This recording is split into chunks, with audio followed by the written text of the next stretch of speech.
સુરતમાં કાયદો અને વ્યવસ્થાની વાતો એક તરફ અને નેતાઓની ગ્રેન્ડ એન્ટ્રી બીજી તરફ.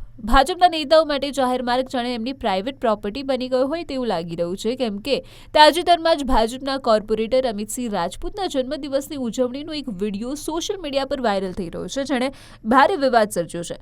આ ઉજવણી લિંબાયત વિસ્તારમાં મોડી રાત્રે કરવામાં આવી હતી અને વિડીયોમાં સ્પષ્ટ દેખાય છે કે કોર્પોરેટર સાહેબ રોડ પર ફટાકડા ફૂટતા હતા અને તેની વચ્ચે ગ્રેન્ડ એન્ટ્રી કરી રહ્યા હતા.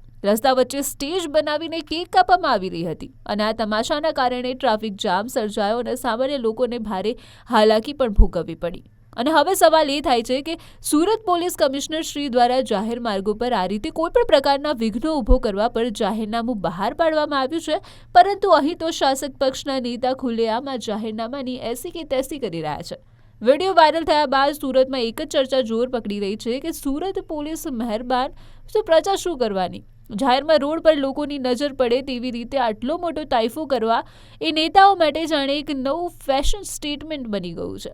એક તરફ પોલીસ સામાન્ય માણસને હેલ્મેટ કે સીટ બેલ્ટ માટે દંડ ફટકારતી હોય છે, ત્યારે બીજી તરફ આ નેતાઓ આવી રીતે જાહેરમાં કાયદાનું ઉલ્લંઘન કરે છે. એ કઈ રીતે ચલાવી લેવાય?